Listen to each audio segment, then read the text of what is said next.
y lo hemos convocado en la tarde de hoy, le hemos pedido, le hemos solicitado que tenga a bien conversarnos algunos aspectos que él considere relevantes, sobresalientes, en fin, lo que él quiera decirnos de la Revolución de Mayo de 1810 y trasladando, por supuesto, ese acontecimiento a nuestro día de hoy y al día de mañana, ¿no? Que se va a estar celebrando en todo el país. Profesor, muchísimas gracias por atenderme. Buenas tardes. Buenas tardes, Mario. Un saludo para vos y toda tu audiencia. Bueno, más o menos es así la cosa, ¿no? Queríamos que vos nos puedas expresar, como siempre lo haces, con tanta documentación ahí en mano y con tanta referencia muy óptima sobre el general Belgrano, bueno, que también puedas decirnos algo de esta fecha, ¿no? Así que empezá por el lado que vos creas más conveniente, por favor. Y bueno, Mario, vamos a comenzar por el principio entonces. Como quieras, La, sí, sí, está bien. la revolución de mayo, bueno, vamos a cumplir 213 años de la revolución. Eh, Tal cual se encuentra planteada en los manuales escolares, la revolución de mayo hoy es un mito, ¿no es cierto? Ujú, Pero esto no está mal porque todas las naciones parten de un mito fundacional. Es decir, la función del mito es crear una narrativa que explique el origen de una nación. Pero también sirve para conformar una identidad, ¿no? Y ujú, esto se hace señalando un enemigo común, que en este caso sería la monarquía española, ¿no? Que nos colonizaba, nos ujú, sojuzgaba, nos esclavizaba. Bueno, esa es la narrativa. Y para eso se necesita una épica, un acto heroico, ¿no? A través del cual se consigue posteriormente la libertad o la emancipación. Entonces, la función del mito es necesaria, ¿no? Todas las naciones lo tienen. El problema es que no se condice con los hechos históricos. ujú, ujú. Entonces, la versión más extendida de la Revolución de Mayo es que fue un proceso revolucionario que nos vino a liberar de la dominación española. Por lo tanto, la primera causa de la revolución fue la lucha por la libertad. En este punto es necesario aclarar que la Revolución de Mayo se hizo en nombre de una mayor autonomía, no Ujú, se hizo en ujú, nombre de la libertad, ujú, porque los ujú, criollos se sentían españoles, e ujú. incluso algunos, como Belgrano, Claro. eran uno de los Ujú, más altos funcionarios de la corona española. ujú, ujú, Entonces, cuando Belgrano describe en su autobiografía la entrevista con el general británico Crawford, allá en 1806-1807 con las invasiones inglesas, y en oportunidad de recibirle el juramento de que nunca más tomarían las armas en contra del virreinato, entablan una conversación muy interesante y comienzan hablando de la situación del país, particularmente el gobierno español, ¿no es cierto?, que estaba en una ujú, crisis terminal ya ujú, ujú. para esa época, y de la posibilidad de nuestra independencia. Entonces Belgrano le hice ver cuál era nuestro estado, que ciertamente nosotros queríamos el amo viejo o ninguno. Es decir, acá no Mm, vemos una ah, actitud está. revolucionaria en Claro, Belgrano, ¿no? claro. Ujú, Y dice, convino conmigo y manifestándole cuánto nos faltaba para lograr nuestra independencia, difirió para un siglo su consecución. Es decir, que dentro de 100 años ellos decían, por ahí podemos independizarnos. mm, ujú, Y agrega, ¿no? Esto está en la biografía de Belgrano. Tales son los cálculos de los hombres, dice Belgrano. Pasa un año, y ahí que sin que nosotros hubiésemos trabajado para ser independientes, Dios mismo nos presenta la ocasión con los sucesos de 1808 en España. ¿Qué había pasado en 1808 en España? La invasión de Napoleón a España. Se queda sin patria, ujú, se quedan sin país, es un país invadido. Y acá entonces van a empezar las discusiones. ¿Eh? Entonces, lo que se da acá va a ser una lucha que se dio en el plano político por la autonomía. Nunca se pensó en una ruptura en cuanto al legado histórico, ujú. jurídico, Claro, no, cultural, está bien. etcétera, etcétera. Claro. Nada Sí, de sí, sí. eso Mm, aconteció. ujú, Mayo fue una lucha, no fue una lucha contra el colonialismo español, ujú, porque América nunca fue colonia. Ese es el tema. ujú, América nunca fue colonia, no dependía de España, sino que jurídicamente dependía del rey, en este caso de Fernando VII, anteriormente Carlos IV, que era el padre. ujú. América dependía de la corona de Castilla por las bulas alejandrinas otorgadas por el Papa Alejandro VI a Isabel y Fernando de Aragón en 1493, después de la conquista de América, ¿no es cierto? Entonces, desde 1519, posteriormente, Carlos V eleva estos territorios a la categoría de reino, el Reino de India, que va a perdurar hasta 1810. ¿Por qué es importante esto? Esto significa que los territorios americanos eran propiedad patrimonial del rey, no pertenecían a la nación española, sino a la corona de Castilla. Y este principio jurídico les permitía a los criollos rebelarse en contra de España y al mismo tiempo jurar lealtad al rey de España. Porque al principio el grito no era abajo el rey, sino abajo el mal gobierno. La causa de la Revolución de Mayo fue la crisis terminal del Imperio Español. Un imperio que venía en decadencia y que se aceleró con la disputa entre Fernando VII contra su padre Carlos IV, el motín de Aranjuez en España, ¿no es cierto? Estamos hablando del escenario político es España en este momento. Ante esta situación, Napoleón, emperador en ese momento, los convoca a los dos a Bayona y los hace aplicar a favor de su hermano José Napoleón. Y ponen en España un rey francés, hermano de Napoleón, José Bonaparte. Si hay un delfín, diríamos hoy, ¿no? Claro, era el hermano de Napoleón.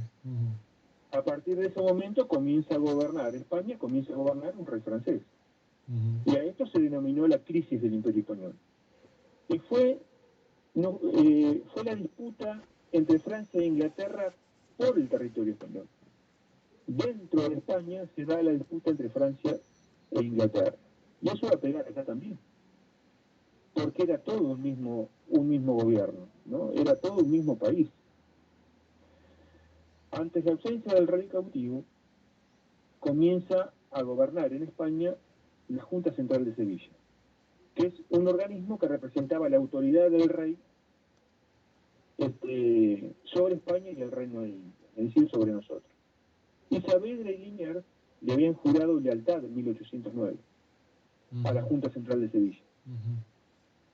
Y habían defendido de ese modo la legalidad del rey Liniers en contra de Álzara, que ya en 1809 quería formar una junta de gobierno liderada por él, un español europeo. Español europeo, si bien digo. Saavedra lo impide, ¿no? De ese modo, pero queda comprometido con un juramento. Por eso Saavedra no se decidía a tomar la decisión de deponer al rey Cisneros posteriormente y conformar una junta de gobierno, que estaba comprometido con un juramento. Saavedra era muy necesario para esto, porque tenía el poder militar, era el jefe del regimiento patricio. Sin él no se podía hacer nada. Por eso va a pasar a la historia como un conservador, como que no quería romper rápidamente con España. Lo que pasa es que no quería romper con el juramento a la Junta Central. Y la frase de él es: las brevas no están maduras. Había que esperar, porque había un juramento de por medio. Y el juramento en esa época era muy importante, porque América era un estado confesional. Claro, los preceptos religiosos eran un aspecto muy importante al momento de tomar decisiones políticas. ¿Cómo se juraba en aquella época? Se juraba por el nombre de Dios, de rodillas con una mano en el crucifijo. Y el delito de perjuro era castigado con la muerte. Al que estaba acusado de este delito, cualquier persona lo podía matar en el lugar donde lo encontrara. Ese era el castigo por jurar en falso. Por eso Saavedra no se decidía. Entonces, ¿qué tenía que esperar? Había que esperar la noticia de la disolución de la Junta Central de Sevilla.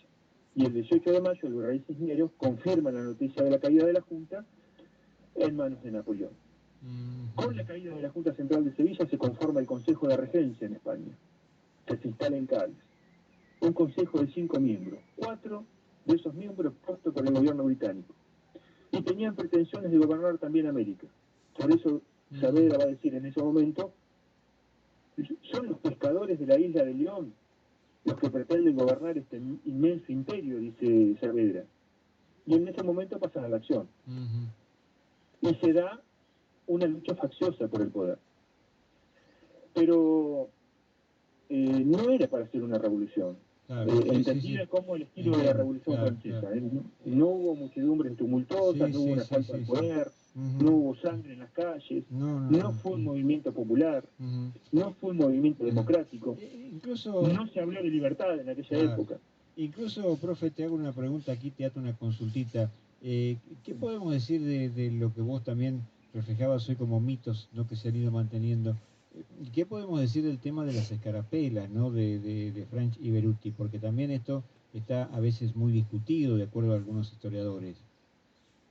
Y bueno, la escarapela en ese momento no existía, fue a partir de 1812, en 1810 no había escarapela. Lo que estaban repartiendo era cintas blancas que simbolizaban la unión entre americanos y europeos, y la figura, una foto con la figura de Fernando VII, que era para colgar en el sombrero.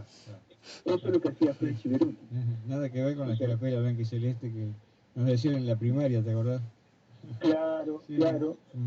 Eso está muy bien para la primaria, pero después hay que empezar a ver, y uno se da cuenta que no es así, ¿no? Por lo menos los documentos no lo dicen. Esto fue una sonada.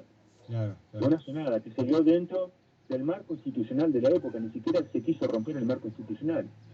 ¿Y qué se va a discutir? Se va a discutir la retroversión de la soberanía, que ya estaba contemplada en las leyes de India. ¿Y qué significaba esto? Que si el rey no está, el poder vuelve al pueblo. Que vuelva al pueblo significaba que vuelva al cabildo, institución que representaba al pueblo. Que dicho sea de paso, el pueblo era la gente decente, ¿no? Y para ser decente hay que ser propietario. Por lo tanto, por eso de popular y democrático no tuvo nada, ¿no? En este periodo todos eran monárquicos. Hasta 1820 acá se habló de monarquía. Por eso vamos a ver los proyectos monárquicos de Belgrano. Recién a partir de 1820 en adelante se comienza a hablar de república. Y la discusión acá es por la autonomía. Un gobierno autónomo que se gobernase en nombre del rey. Esa era toda la discusión. Y el 21 de mayo, Saavedra se entrevista con el virrey Cisneros y le pide la renuncia. ¿Por qué? Porque la Junta Central de Sevilla, que había nombrado al virrey Cisneros, ya no existía más. Su mandato había terminado. Y acá comienza entonces una verdadera lucha por el poder, porque Cisneros no se niega a renunciar al cargo de virrey. Porque él también era juntista. El proceso del juntismo era en todas las provincias se conformaba una junta, ¿no?, que tenía como centro el cabildo. Pero lo que pretendía Cisneros es quedar él como presidente de la primera junta. Y el 22 de mayo lo que se va a discutir, que lo va a discutir Castelli, es la continuidad o no del virrey. Y en quién debía subrogarse el mando. ¿Quién se iba a hacer cargo del gobierno en nombre de Fernando VII? ¿Quién iba a ser el mejor representante de Fernando VII en estas tierras? Esa era la discusión central. No hubo ninguna revolución, lo que hubo fue una disputa por el poder. Y Cisneros no se oponía a conformar una junta, es más, es Cisneros el que pide un cabildo abierto. Lo que Cisneros quería era quedarse en el poder, ¿no? Como todo funcionario, no quería dejar de ser funcionario. Ya venía de aquella época la cosa. Sí.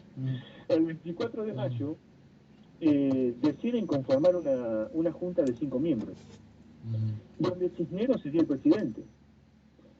Y acompañan Saavedra y Castelli por los españoles americanos y dos por los españoles europeos, ¿no?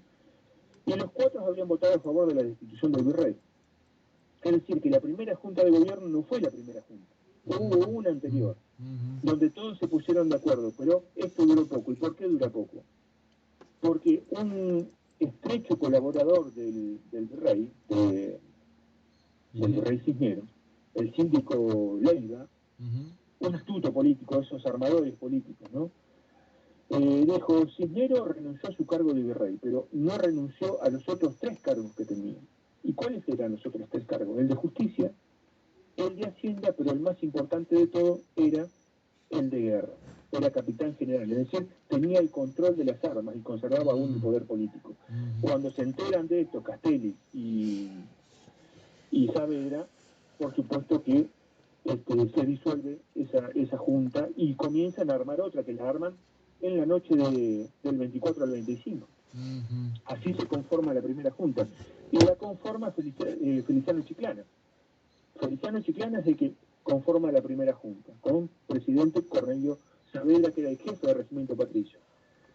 Por eso es presidente, porque tenía el poder de la militar, claro. Pero acá no se termina la cosa, porque el síndico Leiva seguía poniendo palos en la rueda, ¿no? Y les pide una lista con todos los que eligieron esa junta. Y la lista no estaba. No la tenía. ¿Ni a dónde van a buscar las firmas? Era de noche. ¿A dónde van a buscar las firmas? La van a ir a buscar al regimiento Patricios, donde firmaron todos, desde el jefe de Patricios hasta el último soldado, 270 firmas, entre militares y algunos frailes. Bueno, van con la lista y Leiva, que se da cuenta de esto, les dice, bueno, que vengan, pero vengan personalmente a testimoniar a la plaza. Y la respuesta que recibe Leiva es, ¿usted quiere saber dónde está el pueblo? Vaya a tocar general en el cuartel y enseguida lo va a tener acá. Ese era todo el pueblo, el regimiento, el regimiento de Patricio. Sí. Por eso, Leiva se había comprometido el 25 a las 3 de la tarde leer la conformación de la Junta. Por eso Belgrano va a decir, juro a la patria y a mis compañeros de que si a las 3 de la tarde del día de mañana el virrey no ha renunciado, lo arrojaremos por la ventana de la fortaleza. Y a las 3 de la tarde, Síndico Leiva sale a leer la conformación de la Junta y dijo, apruébese. Esa fue toda la revolución. Fue una lucha por el poder y conformar un gobierno autónomo. ¿Autónomo de quién? Autónomo del Consejo de Regencia. Las luchas posteriores que van a venir después no es en contra del rey, sino en contra del Consejo de Regencia, que en nombre del rey quiere administrar estos territorios. Qué bárbaro, profe. Una lección maravillosa nos has dado, realmente. Me quedo meditando en cada una de estas cosas y por ahí uno va entendiendo, ¿no?, cómo las situaciones que se fueron dando después y que se vienen notando aún en el presente. Me gustaría, si vos querés, una pequeñita reflexión tuya, por favor, un par de minutos apenas, porque tenemos que seguir con otras cuestiones, pero ¿qué te dice el 25 de mayo de 2023, profe? Bueno, acá hay que identificar varias cosas, Mario. Por ejemplo, que no existió la máscara de Fernando VII, esto de que esta postura hipócrita de decir que juramos en nombre del rey, pero en realidad lo que estamos haciendo es una revolución. Los objetivos revolucionarios no se ocultan, se manifiestan abiertamente, ¿no es cierto? Claro. La movilización del pueblo necesita objetivos claros, por lo tanto, la máscara de Fernando VII no fue. Que fue una lucha entre europeos y americanos, tampoco es cierto, porque el rey y Mateo eran españoles, que conformaban la primera junta. El pueblo en la plaza tampoco, eran muy pocos, se repartieron 60 esquelas, y Buenos Aires tenía 50.000 habitantes, por lo tanto, no era un hecho tumultuoso, y las crónicas así lo dicen. Que fue una de las causas fue por el libre comercio, tampoco. El libre comercio se había conseguido ya en 1809 con el Tratado de Pogatacán. Los británicos consiguen el libre comercio a cambio de apoyar a España en la lucha contra Napoleón. Creo que lo más importante es esto, que es la proclama emitida el día 26 de mayo, el primer documento que emite la primera junta, que dice la finalidad de la Revolución de Mayo. Y es muy interesante porque dice esto, la Junta prometía, por todos los medios posibles, la conservación de nuestra religión santa, la observancia de las leyes que nos rigen, la común prosperidad y el sostén de estas posesiones en la más constante fidelidad y adhesión a nuestro muy amado rey, el señor Fernando VII, y sus legítimos sucesores en la corona de España. Por lo tanto, podemos ver que acá una revolución no hubo, ¿no es cierto? Después se van a poner en contra, por supuesto, en el proceso revolucionario se va a hacer popular después, ¿no?, cuando participan todos. Pero no hubo independencia acá hubo autonomía. El 9 de julio hubo independencia, pero ya ahí tenemos que hablar de otra cosa, que la hablaremos el el 9 de julio. Perfecto. Lo que yo creo que nosotros tenemos que rescatar de todo esto es justamente nuestra la cultura española, porque nosotros somos descendientes de españoles. Nosotros estamos conformados como creo, por 3 cosmovisiones: la indígena, la afro y la del pueblo español. Y a nosotros nos han quitado una de ellas, que es la tradición española. De ahí proviene nuestro idioma, de ahí proviene nuestra cultura, de ahí provienen nuestros principios y valores. Por lo tanto, renegar de España es renegar de la madre patria, y me parece que renegar de eso es le estamos cerrando a la solución de los problemas. Profesor, mil gracias. Un abrazo grande, buen fin de y hasta el lunes. Hasta el lunes. Gracias, Mario, gracias por este mensaje de hoy. Gracias.